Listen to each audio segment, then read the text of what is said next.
1.4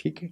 آپ یہ تو کر سکتے ہیں کہ ان کا جو ہے نا وہ ان کو وہ حکومت کی طرف سے کوئی دھمکیاں ومکیاں دے کے کوئی لالچ والچ دے کے کوئی کسی کی تھوڑی میں ہاتھ دے کے تو آپ نے جو ہے وہ تلہ محنت کر کے ان سے کہا کہ جناب مارکیٹ میں لایا اور ہوا بھی یہی کہ یہ جو ڈالر کی قیمت 242 سے 217 پہ 217 پہ آئی. یہ عارضی بندوبست ہے. ٹھیک ہے.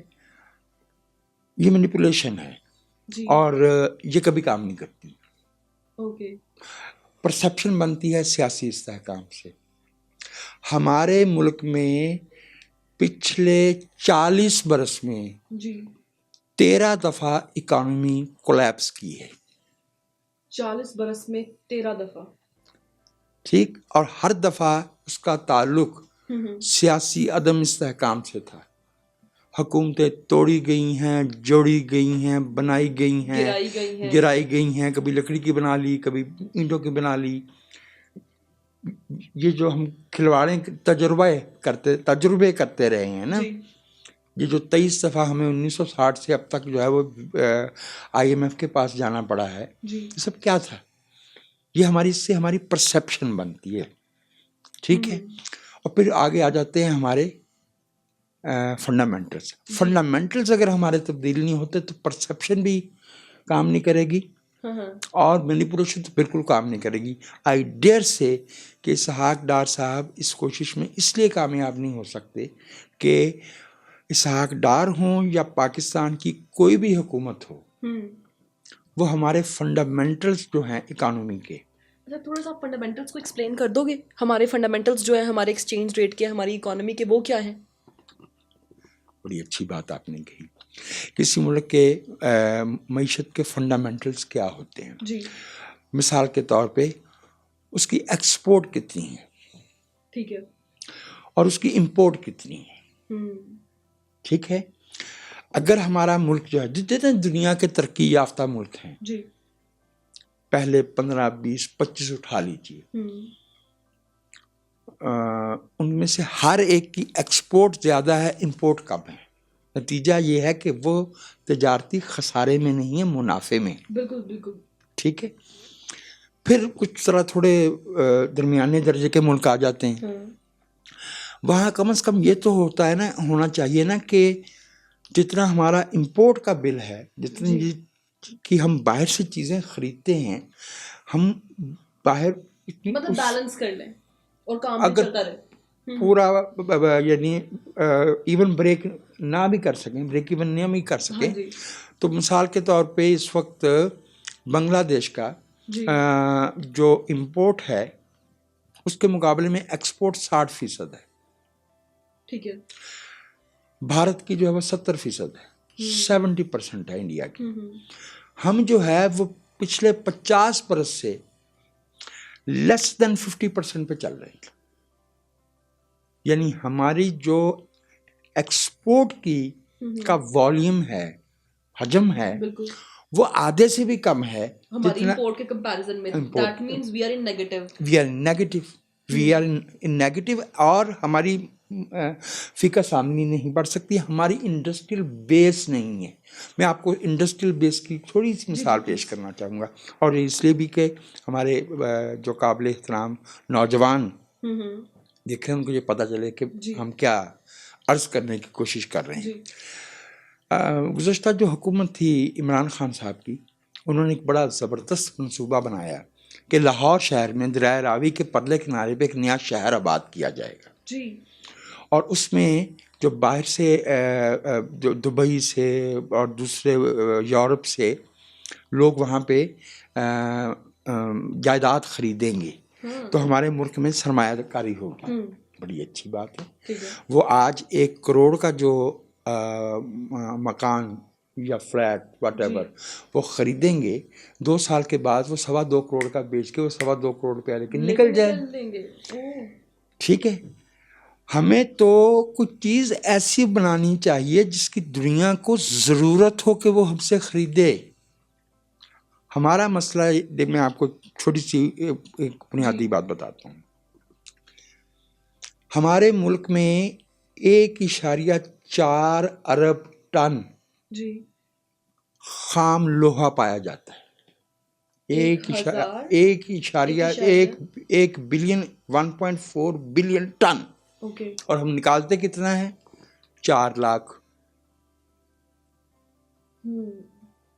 5 لاکھ ٹن. ٹھیک. اب مجھے بڑی شرم آئی کہ اسٹیفن کوہن جو پاکستان پہ بڑی اتھارٹی سمجھے جاتے تھے، انہوں نے اپنی کتاب میں ایک جگہ پہ طنز کیا نا پاکستان پہ. ایک چیز ہوتی ہے مکینکس میں، انجینئرنگ میں بڑی بنیادی سی، کرینک شافٹ کہتے ہیں اسے. یعنی کوئی چیز جو ہاریزونٹلی موو کر رہی ہے اس کو ورٹیکلی کیسے موو کرنا ہے، اور جو ورٹیکل ہے اس کو ہاریزونٹلی کیسے کرنا ہے. یہ کسی بھی مشین کا بنیادی حصہ ہے. اس نے لکھا تھا کہ پاکستان تو کرینک شافٹ بھی نہیں بنا سکتا، حالانکہ پاکستان کے پاس جو ہے وہ کالا باغ میں، میاں والی میں، سونس کیسر میں، چنیوٹ میں سافٹ یہ جو آئرن ہوتا ہے نا، خام لوہا، اس کی ڈگریز ہوتی ہیں، اس کی کیٹیگریز ہوتی ہیں. ہمارے پاس سی کیٹیگری کا بھی ہے، ہمارے پاس اے کیٹیگری کا بھی ہے. ہم کیا کر رہے ہیں؟ ہم ہاؤسنگ سوسائٹیاں بنا رہے ہیں. ہاؤسنگ سوسائٹیاں ہم ایکسپورٹ تو نہیں کر سکتے. ایگزیکٹلی. اور آپ نے مجھے بتایا بھی تھا کہ پراپرٹی جو ہے وہ آپ کی اکانومی میں اس طریقے سے رول پلے کر ہی نہیں سکتی. بالکل ٹھیک ہے. ابھی کیا ہو رہا ہے کہ ہماری ریمیٹنسز جس پہ بڑا ہم ناز کرتے تھے نا، ترسیلات زار، اب ان کا والیوم بھی کم ہونا شروع ہو گیا، اور یہ آگے چل کے مزید کم ہوگا. اور دنیا ہم سے پوچھے گی کہ آپ کو کس عقل مند نے کہا تھا کہ آپ اپنا جو امپورٹ بل ہے اس کے ساتھ ایکسپورٹ بل کو اس کی بنیاد پہ بیلنس کریں. بھئی لوگ تو اپنے ماں باپ کو، بہن بھائیوں کو پیسے بھیج رہے تھے. یہ جو بیچارہ ہمارا خلیج میں بیٹھا ہوتا ہے، اس سے یہ جو کچھ بھیجتا ہے اس سے صرف گھر چلتا ہے. وہ کچھ زیادہ نہیں بھیج رہا ہوتا. آج کے پاکستان میں ایک عام لوور مڈل کلاس کا گھرانہ جتنے پیسوں پہ چلتا ہے، اس سے زیادہ وہ وہاں کما نہیں سکتا. وہ تو بیچارہ یہاں سے دھکے کھاتا ہے، ادھر صحراؤں میں بیٹھ گرمی میں جو دھوپ میں کام کر رہا ہے، وہ اس لیے کر رہا ہے کہ یہاں اس کو وہ بھی نوکری نہیں مل رہی. یہاں اس کو جو ہے وہ 50 60 70 ہزار کی نوکری بھی دستیاب نہیں ہے، اس لیے وہ وہاں بیٹھا ہے. تو یہ جو یورپ میں لوگ گئے ہیں، امریکہ میں گئے ہیں، کینیڈا میں گئے ہیں، آسٹریلیا میں گئے ہیں، یہ اپنے ماں باپ کو، بہن بھائیوں کو پیسے بھیجتے ہیں. یہ جو ان کے بچے وہاں پیدا ہو کے جوان ہو رہے ہیں، وہ کس کو بھیجیں گے؟ کیوں بھیجیں گے؟ انیویٹیبل ہے کہ ایٹ اے سرٹن پوائنٹ یہ رک جائے گا. اب ہمارے جو لوگ 70s میں 80s میں، اصل میں تو ہمارا جو ہماری مین پاور کا، خاص طور پہ پروفیشنل کلاس کا، یہ 80s میں زیادہ ہوا ہے. ٹھیک ہے. ٹرن آف دی سینچری یعنی 20ویں صدی کے آخر تک یہ سلسلہ چلتا رہا. اب اللہ کے فضل سے ہماری شہرت بہت اچھی ہے. اب جو ہے وہ پاکستانیوں کا جو ہے وہ پاسپورٹ دیکھ کے ایک طرف کر دیا جاتا ہے. ہم نے جو ہے وہ ایسے کارنامے کیے ہیں کہ دنیا میں جہاں کہیں کوئی منفی کام ہوا، یعنی پتہ چلا کہ اس کا کھرا جو ہے وہ پاکستان جا کے نکلا، تو پاکستان کا امپریشن، تاثر بھی خراب ہوا ہے. فنڈامنٹلز کی میں نے بات کی ہے. فنڈامنٹلز میں ہمیں اپنی جہاں پہ ہم پیسہ خرچ کرتے ہیں اس کو ٹھیک کرنے کی ضرورت ہے. کیا پاکستان میں آپ کو یہ لگتا ہے کہ یہ ہم ایک ایسے ملک میں بیٹھے ہیں جو بہت بڑے اکنامک کرائسس سے گزر رہا ہے؟ یہ جتنا گھی ہم استعمال کر رہے ہیں کھانوں میں، یہ سارے کا سارا ہمیں جو ہے وہ امپورٹ کرنا پڑتا ہے. ہماری اپنی سورج مکھی کی کاشت جو ہے وہ قریب ختم ہو رہی ہے. کسان اس طرف نہیں جا رہے، ان کو اس طرح سے وہ نہیں ہے. ٹھیک ہے. تو یہ جو ہم پام آئل امپورٹ کرتے ہیں، پھر ہم اپنی 85% پیٹرولیم کی پروڈکٹس جو ہیں وہ ہم کرتے ہیں، اور پھر اس کے بعد ہم کہتے ہیں بجلی کا بل کم کرو. بجلی کا بل کم ہوگا تو بجلی کی طلب بڑھے گی. بجلی کی طلب بڑھے گی تو ہمیں زیادہ پیٹرولیم پروڈکٹس منگوانی پڑیں گی، اور پیٹرولیم پروڈکٹس کی قیمت ہمارے بس میں نہیں ہے. دیکھیے، میں آپ کو ایک بات عرض کروں، آپ نے بہت اچھا کیا جو معیشت کے یہ سوالات آپ اٹھا رہے ہیں. معیشت ایسے نہیں ہوتی کہ یہ والا بٹن دباؤ اس کو بند کر دو. یہ کوئی ریڈیو کا یا ٹی وی کا آر جے یا ڈی جے نہیں بیٹھا ہوا. کہ آگے پیچھے کر کے جو ہے اس کو ٹھیک کر دے. معیشت کے ہر نقطے پہ آپ جو بھی قدم اٹھائیں گے, جو بھی پالیسی بنائیں گے, اس کا اثر کہیں اور جا کے نکلے گا. So it is very complicated and it needs a lot of intelligence, and that kind of intelligence we can expect only from those political leaders جن کی قسمتیں اس ملک کے ساتھ وابستہ ہیں. یہ امپورٹ کے ساتھ جو ہے وہ جو ہم ٹیکنوکریٹ امپورٹ کرتے ہیں نا, جو یہاں آتے ہیں 3 سال 4 سال کے بعد پھر وہ واپس تشریف لے جاتے ہیں. حفیظ پاشا صاحب کہاں ہیں, کہاں ہیں شوکت عزیز صاحب, کہاں ہیں باقر رضا صاحب؟ تو میرے بھائی یہ اسحاق ڈار صاحب کا یہ کہنا کہ ہم $200 پہ لے آئیں گے ناقابل یقین ہے. اس کا کوئی نسخہ نہیں ہے. اور اگلی بات یہ کہ اگر یہ کر بھی لیا جائے مصنوعی طریقے سے تو اس سے فائدہ نہیں نقصان ہوگا. ٹکے گا کتنی دیر؟ ٹکے گا کتنی دیر؟ نہیں ٹک رہا. ٹھیک ہے, ہم نے فنڈامنٹلس پہ بات کر لی. اب اگر ہم بات کریں موجودہ صورتحال میں تو ہماری حکومت جو ہے وہ ہمارے قرضے جو ہیں وہ ری اسکیجول کرنے کے لیے پیرس کلب اور امریکہ سے بات چیت بھی کر رہی ہے. اب سوال یہ ہے کہ کیا ہمارے قرضے جو ہیں وہ ری اسکیجول ہو پائیں گے؟ جی ہاں, پاکستان کی گورنمنٹ نے جو ہے وہ امریکن سے بھی بات کی ہے, پیرس کلب کا اجلاس بھی متوقع ہے. جی دیکھیے, ہمیں عادت پڑی ہوئی ہے کوئی کسی نہ کسی بہانے سے دنیا سے پیسے ہتھیانے کی, فری لنچ کی. یہی وجہ ہے کہ ہمیں اپنی اکانومی کو بلڈ کرنے کی طرف ہم نے توجہ نہیں دی. بالکل 50s میں ہم کہتے تھے کہ ہم کمیونزم کے خلاف کھڑے ہو جائیں گے دیوار بن کے, سیٹوں سڈوں میں چل گئے, ہمیں پیسے دو. تو سارے 60s کا جو ہے ایوب کا پیریڈ آپ دیکھیں تو اس میں بہت پیسہ پاکستان میں آیا. ٹھیک ہے, 70s میں ہم کہتے تھے جی ہم آپ کے لیے افغان لڑائی لڑ رہے ہیں, ہمیں پیسے دے دو. سارا 80s بھرا ہوا ہے پیسوں سے, باہر سے آنے والے امداد سے اور قرضوں سے. اور 90 جو ہے وہ خشک ہے جس میں نواز شریف اور بینظیر کی گورنمنٹس تھیں. پھر ہم 2002 میں وار اگینسٹ ٹیرر کا حصہ بنے. تو آپ کو شاید آپ کو نہیں یاد ہوگا, 2002 میں پیرس کلب نے ہمارے قرضے میجر ریشیڈولنگ کی تھی. جی ویو آف بھی کیے تھے, ان کی جو ہے وہ میعاد بھی بڑھائی تھی, یعنی ان کو ری شیڈیول کیا تھا. لیکن اب وار اینڈ ٹیرر موجود نہیں ہے. ہم نے ایک نیا بہانہ گھڑا ہے. ویسے ہم سیانے بہت ہیں. ہم اب یہ کہہ رہے ہیں کہ دنیا میں یہ جو ہمارے بارشیں ہوئی ہیں اور یہ جو سیلاب آئے ہیں, یہ دنیا اس کے بدلے میں ہمارا قرضہ امداد میں تبدیل کر دے. امداد میں تبدیل کرنے کا مطلب یہ ہے کہ وہ ہم سے اپنے پیسے واپس نہیں مانگے. ہم گئے تھے, ایک تو انہوں نے ہم سے یہ کہا, اور مجھے نہیں پتا کہ پیرس کلب والے کیا کہیں گے. پہلے تو انہوں نے کہا جی آپ چین والوں سے بات کریں, کیونکہ آؤٹ آف پیرس کلب جو ہمیں امداد یا قرض وغیرہ ملتا ہے اس کا میجر پورشن جو ہے وہ چائنا سے ہے. جی چائنا والوں نے ان کو اطلاع دی تھرو فارمل چینلز کہ جی ہم نے 3 ارب روپیہ پاکستان کو دیا ہے.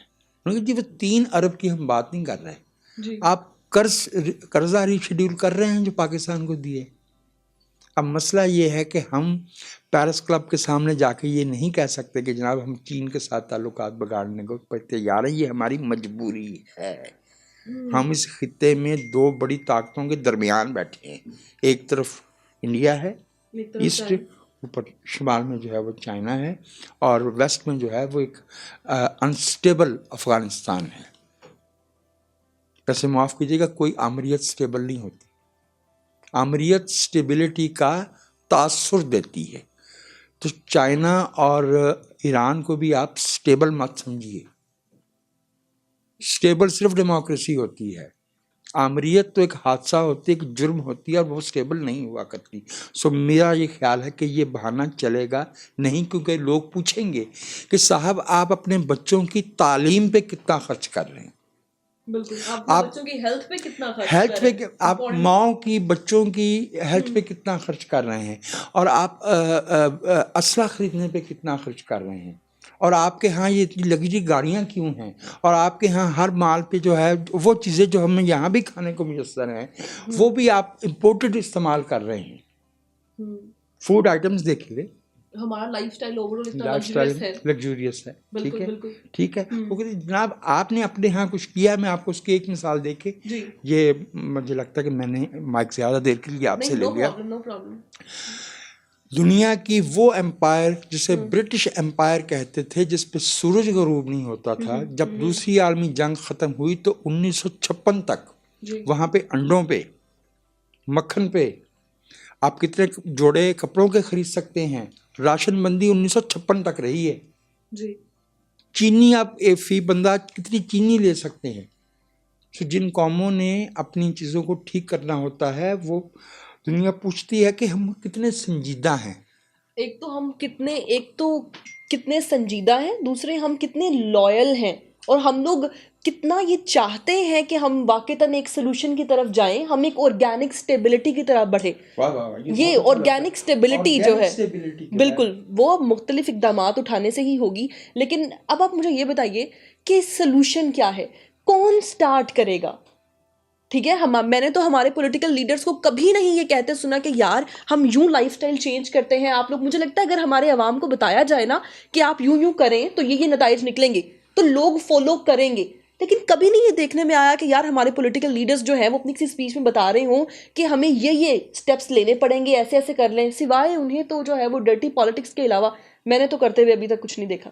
مطلب آبویسلی اب آپ جنرس ہو رہے ہوں گے بہت زیادہ, اور آپ کہہ رہے ہوں گے کہ وہ بہت کچھ اور بھی کرتے ہیں, ٹھیک ہے, بٹ اپیرنٹلی ابھی آپ سمجھ رہے ہیں میں کیا بات کرنا چاہ رہی ہوں. تو اب وہ ہمیں کون بتائے گا, ہمیں کون گائیڈ کرے گا کہ کون سے سٹیپس لیں ہم کہ ہماری جو اکانومی ہے وہ رائٹ پاتھ پہ جائے. ہمارے سیاستدان جب بھی اس طرف کوشش کرتے ہیں انہیں قتل کر دیا جاتا ہے, جلا وطن کر دیا جاتا ہے, یا جیل میں ڈال دیا جاتا ہے. اور ہمارے ایسے سیاستدانوں کی تعداد ویسے بھی بہت کم ہے جو اس طرف جانے کی کوشش کریں, جو قوم کے لیے ایک ویژن, اکنامک ویژن رکھتے ہیں. ٹھیک ہے, ورنہ تو برادریاں موجود ہیں, فرقے موجود ہیں, اور ہم جو ہے وہ مذہب کے نام پہ, زبان کے نام پہ, اور سیاسی پارٹی کے نام پہ انتشار, شخصیت پرستی کے نام. ٹھیک ہے, سیاسی پارٹی کو جرم نہیں ہے, سیاسی پارٹی جمہوریت کا بنیادی حصہ ہے. ٹھیک ہے, پھر ہم لوگ ٹھیک ہے. تو میرا یہ خیال ہے کہ ہم لوگوں کو سچ بتانے, معاشی سچ بتانے سے اس لیے گھبراتے ہیں کہ ہم لوگوں کو ناراض نہیں کرنا چاہتے. ہم ان کے ساتھ جو ہے وہ لاڈیاں کرتے ہیں, لاڈیوں سے معیشت ٹھیک نہیں ہوتی. It needs very concrete steps. Export کیسے بڑھانی ہے, وہ انڈسٹری کیسے لگانی ہے جس سے کوئی خریدنے کو تیار ہو. بالکل بالکل. ٹھیک ہے, وہ معیشت کیسے چلانی ہے جس میں ٹرانزیکشنز ہو رہی ہوں, بھلے 10 روپے کی ٹرانزیکشن ہو رہی ہے, 20 کی ہو رہی ہے, 50 کی ہو رہی ہے, لیکن اگر ہم نے 1 کروڑ روپیہ جو ہے وہ بند کر کے 10 سال کے لیے رکھ دینا ہے ایک پلاٹ خرید کے, بالکل, تو اٹس ناٹ وہ گوئنگ ٹو ورک. ٹھیک ہے. اور ہم اپنے لوگوں کی جو ہیومن ڈیولپمنٹ ہے, جو ہمارے لوگ یعنی انسانی ترقی, ان کا سماجی تحفظ, ان کی جو ہے وہ ان کا معیار زندگی, اس پہ کتنا انویسٹ کر رہے ہیں. اور کچھ ایسے معاملات, فار ایگزامپل ہماری جو بیوروکریٹک ایلیٹ ہے, جو ہمارے کارٹل بنے ہوئے ہیں, سیمنٹ کا ہے, چینی کا ہے, بینکنگ کا ہے, کنسٹرکشن کا ہے, ان کو جو ہے وہ ہم سبسڈیز دیتے ہیں, اور عام لوگوں پہ جو ہے وہ ہم انڈائریکٹ ٹیکس لگا دیتے ہیں, جو مجھے بھی اتنا ہی دینا پڑتا ہے جتنا میاں منشا کو, آپ کو بھی اتنا ہی دینا پڑتا ہے جتنا ملک ریاض کو. بالکل ٹھیک ہے. اور ہم ڈائریکٹ ٹیکس اس لیے نہیں لگاتے کہ وہ ناراض نہ ہو جائے. ٹھیک ہے. میرے خیال میں سیدھا راستہ یہ ہے کہ ہمیں اپنے آپ سے بھی سچ بولنا چاہیے معیشت کے حوالے سے. ہم معاشی طور پہ ایک چیلنجڈ کنٹری ہیں, ہمارے اتنے وسائل نہیں ہیں کہ ہم اللہ تللے جو ہے نا وہ عیاشیاں وہ ابھی افورڈ کر سکیں. We must tighten the belt and we must understand that there is no free lunch. And we must understand کہ اگر ہم جا کے یہ کہیں گے کہ آپ ہمارے قرضے ریشیڈیول کر دیں تو ہمیں اس کی کاسٹ پے کرنی پڑے گی. بالکل, we have to pay for it also. جی, تو آج کے ایپیسوڈ سے اتنا ہی. اپنا خیال رکھیں.